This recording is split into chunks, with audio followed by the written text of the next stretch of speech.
Hi, this is Eric Metcalf, and you're watching the Unhappy Hour. Broadcasting to you live from the Milky Way galaxy, the solar system, planet Earth, North America, the United States of America, California, Los Angeles to be specific. Hello, everybody, and welcome to the Unhappy Hour here on the TNAM network. My name's Brian Engelman, and I am going to be your host. Welcome, welcome, welcome, sports fans. Welcome, Cleveland Cavalier fans and the occasional Boston Celtics troll. The Cavaliers let one slip away yesterday, losing the game, going down 0-2. A lot of people say that a series doesn't start until a home team loses on their own floor. So, of course, that means the Cleveland media is freaking out, and the national media is convinced that LeBron is going to the 76ers or something. Zak Baris is our guest again today. Zak has been on our program before, many times, many years. You can follow him. He's on Twitter at ZBaris, that's ZBaris. Zak, welcome back to the program. I think the Cavs kind of let one get away yesterday. What are your thoughts on Game 2? When your starting backcourt scores 3 points, you're going to let one get away no matter what you do. You can't afford to have your guard scoring 3 points in a game combined. It's that simple. I'm going to be honest with you. After Game 1, I didn't want to talk. I didn't even want to talk about it. I turned the game off in the second quarter of Game 1. Yeah. Last night, I turned it off in the middle of the third. I had no desire to watch it. It was a load of junk, what they were playing like. And I just said, as soon as they blew the lead last night, I said they have no chance of coming back. This is the LeBron show, and that's it. Nobody else can do anything. I feel bad for the guy. He's got no help. I mean, what more can you ask out of him? Do you want him to put up 60 every night? I mean, come on. The guy put up 42, 10, and 12 last night. He did his part, and he was crushing it up until he took a shoulder or an elbow? It was a shoulder to the face. Did we? You know what? Did we get a good update on what happened to him? Did he get a concussion? Did he knock his jaw around? What happened exactly? I don't know. But you can tell that it changed the game. It did. And I think they said it was a neck strain. I think Doris Burke reported that from the sidelines, I think in the third quarter or something. But, he was a different player. It was a different game. And, this is a history now of the Celtics hurting Cavaliers players. Maybe that one was inadvertent, but we have Kelly Olynyk ripping out the shoulder socket of Kevin Love. We have Glenn Big Baby Davis breaking the thumb that of was not Shaquille O'Neal. on purpose, Brian. There's no way that could have been on purpose last night. I think it was inadvertent. Correct, but it's a pattern. Totally. It's a pattern that when we play them, we get hurt. No, it was coming at full speed. It's a collision. That was not intentional by any means. I'll agree with that. I mean, let's not even go there. I'm just pointing out that this is the third player now injured by a Celtics player. This one is probably the least advertent, the least obvious one, the least intentional one. But we all know the Kelly Olynyk one was intentional and probably cost the Cavs a championship. I think Glenn Big Baby Davis, before LeBron left the first time, cost the Cavs a championship too. We were finally firing on all cylinders with Shaq, and then he got hurt. Changed the team. So with the backcourt doing so poorly, what do you think we need to do going forward with the backcourt? They need to perform. I don't really know how much you can change up the lineup. I mean, the new conditions all stink. I mean, when it all comes down to it, the Cavaliers traded Kyrie Irving for the 8th overall pick, which could be Trae Young at best. We don't know how good he's going to be yet. Right. And you got back, Larry Nance and Jordan Clarkson while also giving up your own first-round pick in the deal. And Jordan Clarkson didn't even play yesterday, did he? And Rodney Hood, who's been horrendous. Yeah. I really don't know where you go with it if you're the Cavs at this point. They look terrible. It's and you gave up a top 10. I don't want to say he was a top 10 player. He was a top 15 player in the league. Sure. Definitely top 20. You gave up a top 15, top 20 player in the league for a bunch of garbage. Let's go and revisit the James Harden trade. This is looking just as bad as that one now. Look at it. At least Oklahoma City got Steven Adams out of it. It was still a quarter for $1 when you look at it when it's all said and done. Jeremy Lamb was really the centerpiece of that deal, and look how that everything materialized. It didn't turn out well for the Thunder. Imagine if the Thunder had James Harden and Kevin Durant, and they would have traded Russell Westbrook. He'd probably be sitting on 3 or 4 titles right now. They would have had a shot, for sure. A little bit more of a shot than they did getting Paul George and Carmelo Anthony. No, imagine if they would have traded Russell Westbrook to the Houston Rockets for that same trade, and they had Steven Adams, Kevin Durant, James Harden, they would be much better off. Well, I mean, how much of this do you put on Dan Gilbert / David Griffin / Kobe Altman for not telling Kyrie to pound sand? Here's the thing, it wasn't David Griffin's fault. David Griffin's not the one who made the trade. David Griffin offered to stay on board and help facilitate a trade. Dan Gilbert said no. So ultimately, it's Dan Gilbert's fault for handing it over to a rookie general manager. I mean, I'll be the one to say I got faith in Kobe. When they first made the trade looked great for the Cavs, and you see all these players just regressing.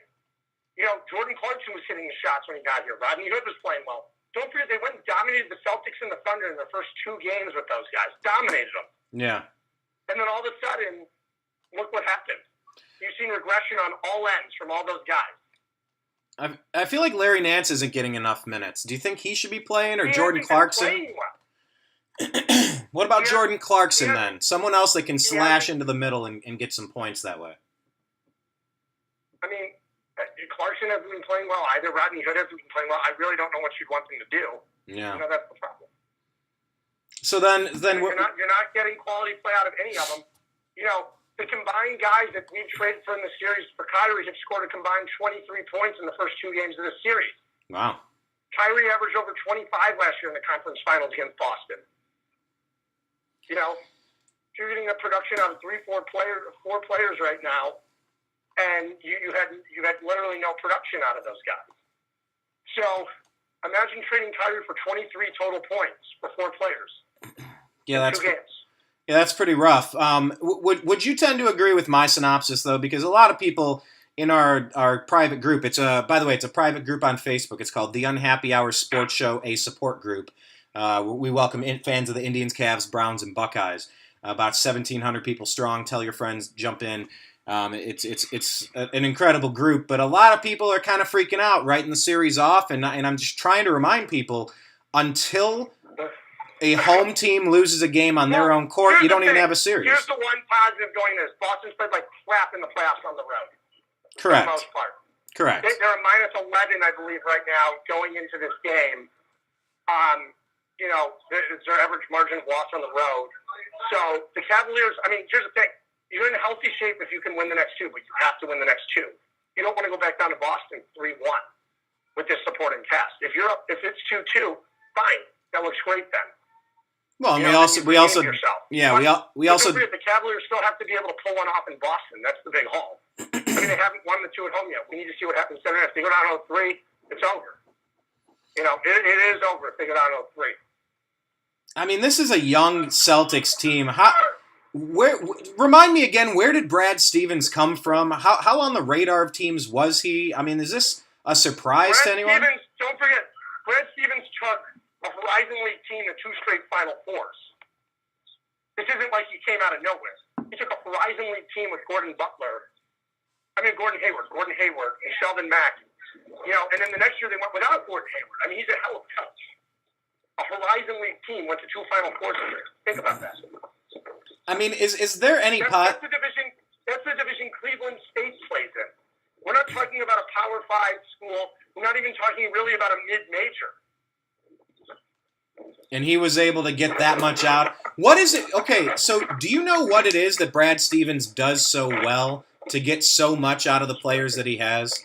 Whether it's Isaiah Thomas or the current cast? I've never been in the huddle with him personally, so I can't tell you what he does so well. But defensively, his guys are all locked in. That's the difference. Kyrie Irving was a terrible defender in Cleveland, yet he was a top 10, top 15 defender in the league in Boston. Obviously some of it has to do with coaching. So would you then be would you say that Brad Stevens' success starts on the defensive side and the offensive side feeds off the defense? Defensive side. Go look at their defensive efficiency. They're not a top 5, even top 10, top 15 offensive team. However, they are a great defensive team, and that's something they do very, very well. Well, we'll talk about things that we did very, very well. Obviously, the Cavs let one get away. We didn't have a commanding lead at halftime, but we were taking care of business. LeBron was on fire. They should have been blowing them away at halftime. They had those 2 turnovers right at the end of the half that just cost them big time.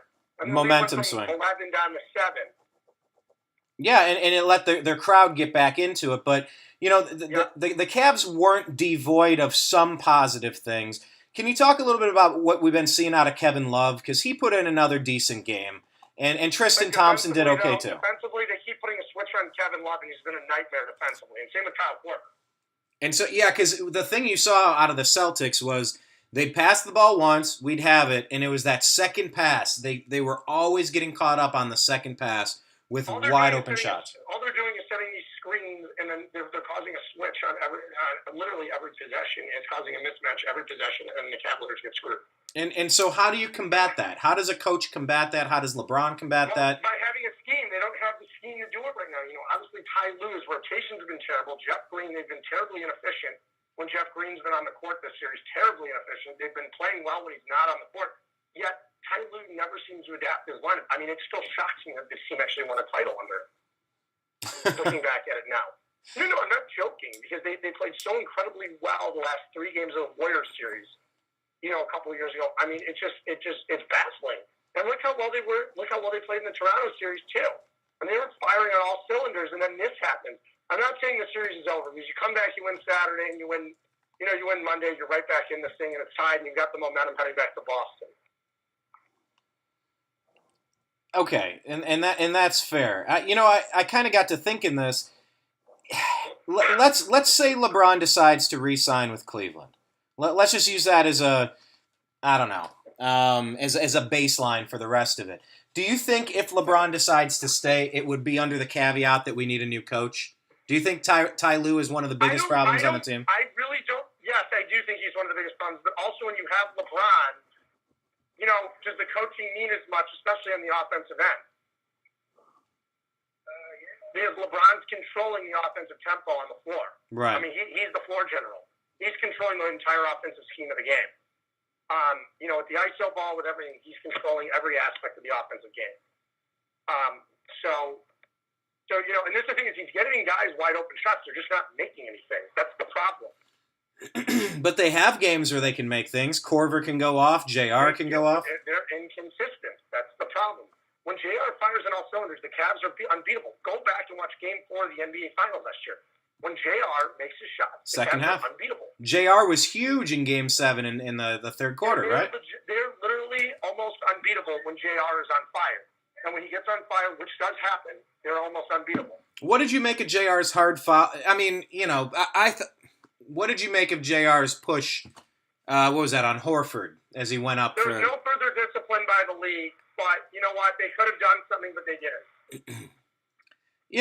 I get why you don't want to push a defender that's left their feet. I totally understand that, but watching all the angles of it and watching it in real time, it wasn't a massive shove. It wasn't something ridiculously blatant. It wasn't a great play. It wasn't a great look, but it wasn't something unforgivable by any stretch.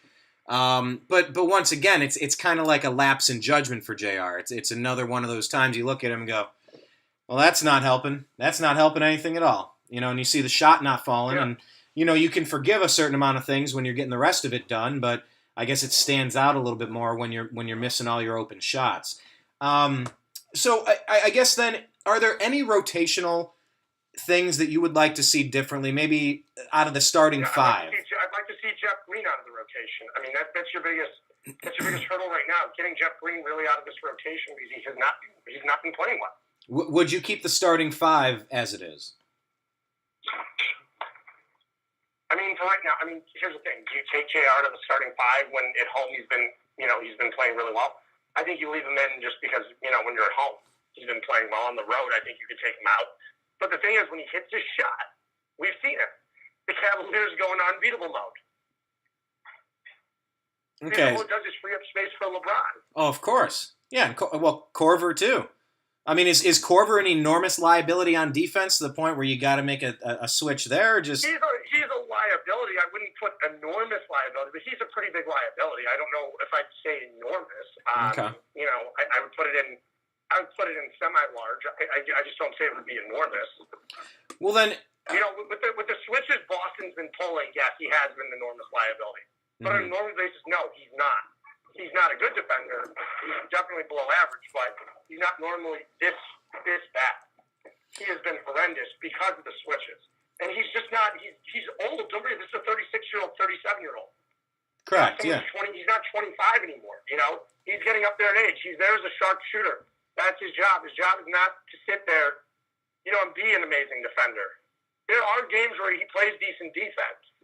We've witnessed it, you know, when he's aggressive. But it's just really tough to stay that aggressive when you're that age.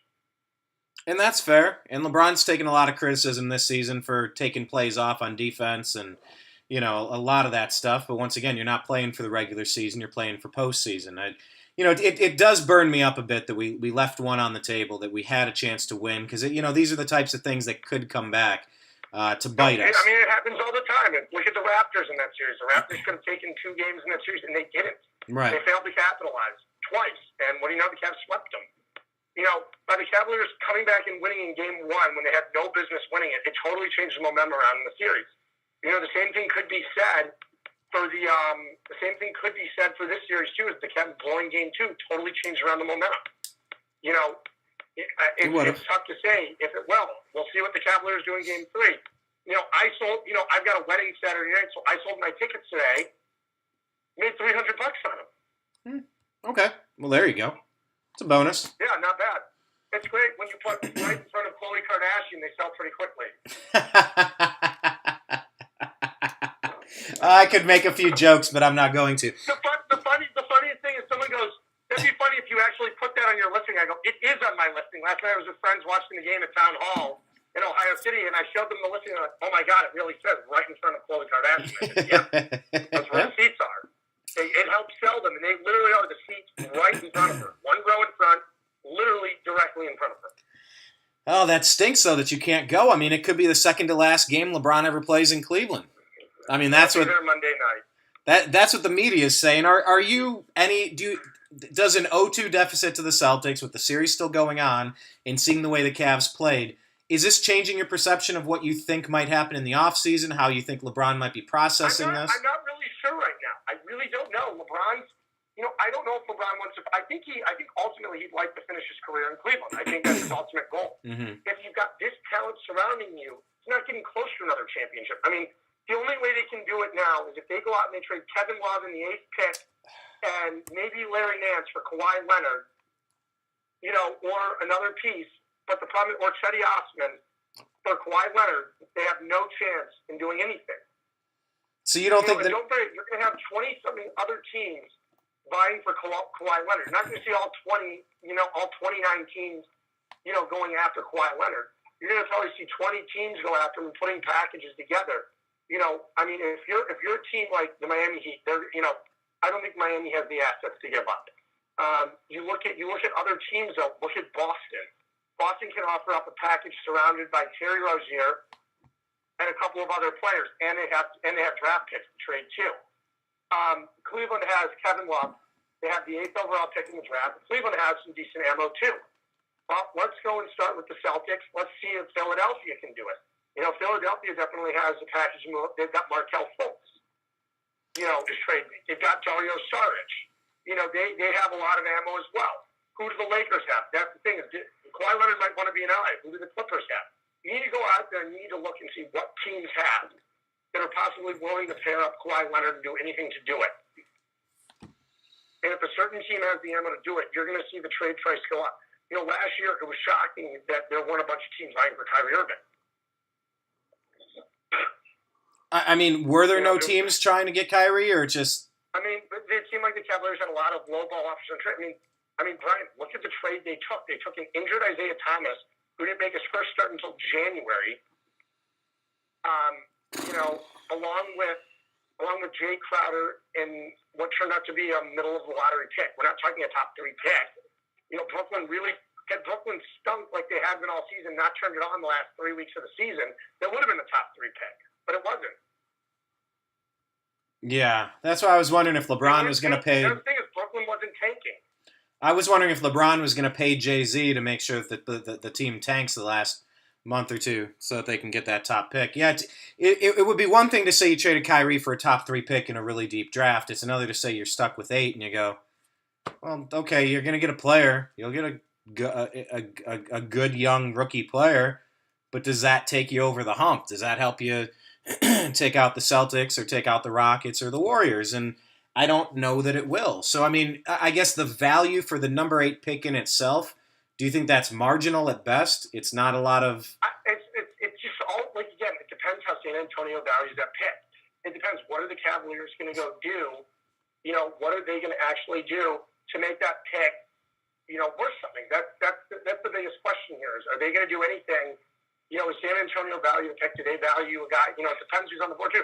Don't forget, the Cavaliers have to make this pick before they trade it. So that's another thing, too, is they have to make sure that they're picking a player that someone else wants. Right. It doesn't mean Michael Porter or Trae Young will even be on the board at that point. That's the thing. I watched a documentary of the NFL draft, and it was about the Chargers and the Giants and the Eli Manning and Phillip Rivers trade. Don't forget who George Hill was traded for. He was traded for Kawhi Leonard. The original trade in the 2011 NBA draft. Oh, okay. Okay. Was Kawhi Leonard for George Hill? Well, I was watching that documentary about the not the Ryan Leaf, the Manning and Phillip Rivers trade, and they were talking about how they didn't know for sure if the quarterback they were going to take in Phillip Rivers is the one that they would have traded to get Eli Manning, but they kind of had a hunch, so they kind of went on the hunch anyway, and they were able to. And it's interesting because the Cleveland Browns were players, and because they took Kellen Winslow. Ben Roethlisberger went to the Steelers, and they were able to pull off the Eli Manning trade with the Giants. So it's just interesting, all the front office, behind the scenes stuff that a lot of us don't really know, and we don't really remember, and we don't really know how important it is till 10 years later. The only good thing about this is the Cavaliers, Kobe does have a pretty good relationship with the San Antonio Spurs front office. I know Cleveland does.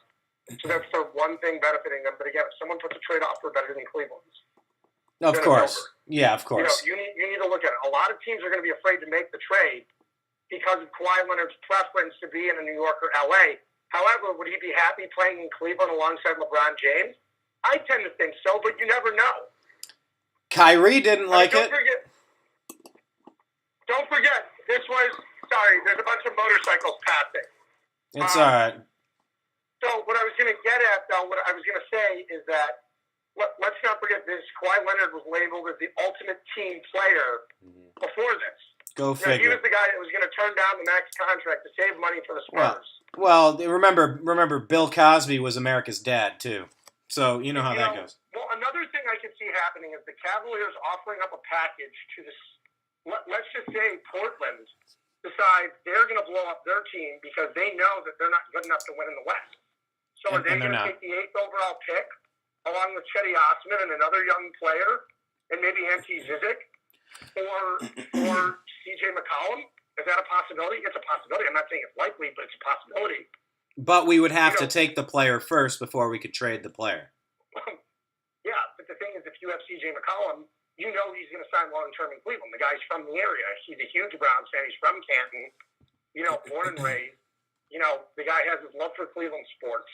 I could see that one happening, and pairing Kevin Love with C.J. McCollum and LeBron. Would LeBron stay with C.J. McCollum? I tend to think it would be more likely, but it's not. Also, there's no guarantee. The thing is, you're trading for something that's not guaranteed for anything. Yeah, it's that's tough. what you need to take a look at. There's no guarantees on anything. You can go and make this trade and then go and trigger. You can go mortgage your future away, and then suddenly you've done it, and LeBron decides to leave anyway because he still feels he can't win here. Is C.J. McCollum enough to get him over the hump in the East? Most likely. Is it enough to get him over the hump, though, to beat Golden State? No. I don't think anything is. I think it's very unfortunate, but you're witnessing an era where Kevin Durant essentially ruined anybody else's chances right now winning a title. I mean, we might witness. Here's the thing. We could witness. What if Golden State takes down Houston 4 or 5? Does it make it more likely that LeBron goes to Houston and try to take down Golden State? I just don't see LeBron playing alongside James Harden. Is it a possibility that Chris Paul comes to Cleveland in that scenario? It's a possibility. What is Chris Paul's contract status? Where's he at? He is a free agent. So he can do whatever the heck he wants. He could come do what Dwayne Wade tried to do, and that didn't work. He could try to come in and handle the point. Yep. Do you know if Chris Paul's happy where he's at? Do you know if he's loving this? Or I mean, I'm pretty sure he's happy in Houston. He decided to opt in for 1 year in the trade, to Houston. So odds are I would assume so. But again, if they get bounced in 5 or 4, there's going to be a major move. Does that mean LeBron goes to Houston, or does that mean Chris Paul comes to Cleveland? Well, I've said it from the beginning. If you're the king, you get your players to come to your place. Well, that didn't happen the first time around. It's happened the second time around. Well, technically the third time around. It's happened in Miami. He got whoever he wanted down there, and he's gotten primarily whoever he wanted in Cleveland. However, you got a guy like Kyrie. Who knows if Kyrie even wants the Celtics to win right now that he's not playing. That's so interesting that he wanted to be the man, but you had the Cavs go to the Eastern Conference Finals without him, and the Celtics got to the Eastern Conference Finals without him. It's very interesting, and I'm going to be very curious to see what Danny Ainge does in the offseason here because they're stacked. I tend to think more that he trade. I mean, here's the thing: is Rozier going to be cheaper? Yes, he's going to be significantly cheaper. You have to sign Kyrie to a max deal. The only thing that would worry me, I mean, Kyrie is a superior player to Terry Rozier. I love Rozier, but injuries. Kyrie's a superior player. Here's the thing though. But Kyrie has had. I mean, he's had a long history with injuries, especially knee injuries. Is this something you want to, put your faith into? Because if you max them out, then you could have an issue. That's the thing is, I tend to think they look at Kyrie as a franchise player here. I think they do. I tend to think so. I could be wrong, and I don't think I am, but I could be. And you still got Gordon Hayward, who played for about 8 minutes all season. I mean that team is interesting. I mean that team could be entering their own golden age. The Hayward injury, though, long term, I'm just going to say it was probably a blessing in disguise because of Jason Tatum. It allowed Tatum to develop. Yeah. It doesn't, and if Hayward comes back at full strength next year and you've got Tatum in that starting line with Hayward and Jaylen Brown, you've got a hell of a defensive trio, too, in Boston, to go along with Kyrie and Horford. I mean, that's going to be a very, very good basketball team. Are you impressed with how Al Horford's been playing? Yeah, I am, because considering he's always played like crap against the Cavs, especially in the postseason. Yeah, I am. I'm very impressed. I'm getting a question in the chat room from Kevin Smith. He's asking thoughts on the Oh, by the way, if you're watching in the chat room, type your question below. I'll try to get it to Zak Baris here. Zak can be found on Twitter at ZBaris. That's ZBARIS. Thoughts on national narrative of LeBron James leaving? He's saying that he never heard about Kobe leaving with a depleted roster. And is this series an indictment on the Cavs front office? Didn't Kobe ask to be traded to the Bulls and the Phoenix Suns, if I'm not recalling correctly? That question came in before we started, and that was my reply. I said, I thought Kobe really put pressure on trying to get a trade out of the Lakers a couple of times, at least one offseason, if not two. But would you say that this series could be an indictment on the front office then? I know we kind of already talked about that, but, Kyrie for a bag of peanuts, I mean, do you think it's an indictment on this front office with the rookie GM? Do you think LeBron's lost faith? I really don't know. I mean, I think he had restored faith. I think at least the Cavaliers have tried to show they're going to win. I think they're going to make another effort this offseason. There's one radio station I hate in Cleveland. It's ESPN Cleveland. I don't know if you follow them on Twitter, but their questions are beyond stupid that they ask. Would you, at this point, sign LeBron to a 5-year, $200 million deal? Yes, if you're Dan Gilbert, you sign LeBron to a 5-year, $200 million deal. Is it even a question? It's the stupidest thing I've ever heard. It's like asking, is water wet? What kind of water? What kind of water are we talking about? Yeah, of course you'd sign him. You sign him to the max, but does LeBron even want the max? Is he, does he have 1 foot in, 1 foot out? He's doing the hokey pokey or something. The thing is, that's the thing. Does he want 1 year? Does he want 5 years? You don't know what he wants at this point. Does he want to go win for 1 more year and then get his 5-year deal? I think someone would be a little more hesitant to do that at that point. People are like, well, Kobe this, Kobe this. I go, Kobe was also never as good as LeBron. It's not even close. Kobe might have 5 rings, but he also played in the air when he won 3 of them against nobody. Yeah, he wasn't going up against Golden State. The Indiana Pacers, and the New Jersey Nets, and the Philadelphia 76ers, these Cavaliers team would have cleaned their clocks without losing 1 game. Tim is asking in the chat room here, he's calling him Ty Lue. I see what you're doing there. He's saying he's hands down the worst coach in the NBA. I mean, he's up there. Yeah, I mean, he's got a championship, though, or that's LeBron's coaching job for that championship? I mean... Does he get no credit still? 2016 is something else. I'll always wonder to this day how they won that series, looking back on it. Divine intervention. No, I'm not kidding. I'm not either. Kidding. I think. Do you even wonder? I mean, here's the thing: they won 2 games under David Blatt, though, as well, without Kevin Love and Kyrie Irving. I mean, that's just as impressive, in my opinion. Yeah, and David Blatt was ran out pretty quick. Is he being mentioned in any of these NBA jobs, or he's just back in the Euro? He was with the Knicks. I don't know if he's going to come back now. I really don't know what the deal is. I mean, I obviously think he got a raw deal. I don't think the Cavaliers would have ever brought him in if they know LeBron was coming back. I think they hired him, originally their goal was to get Calipari. That was their goal. They offered him the team president and GM job and head coaching job. President of basketball operations as well as head coach. I mean, who knows what this can be? Yeah, hindsight's 20/20, obviously. Let me ask you. All right, are you out in the wind? It sounds like you're in a tornado. I am. I'm going to put on my hood. Let's see if that helps. That's night and day. Totally different. Wait, almost. All right. Well, let me get your thoughts on the Rockets and Warriors. I mean, is your main thought? You kind of alluded to it. It's going to be a cakewalk. Warriors in 4 or 5. You think?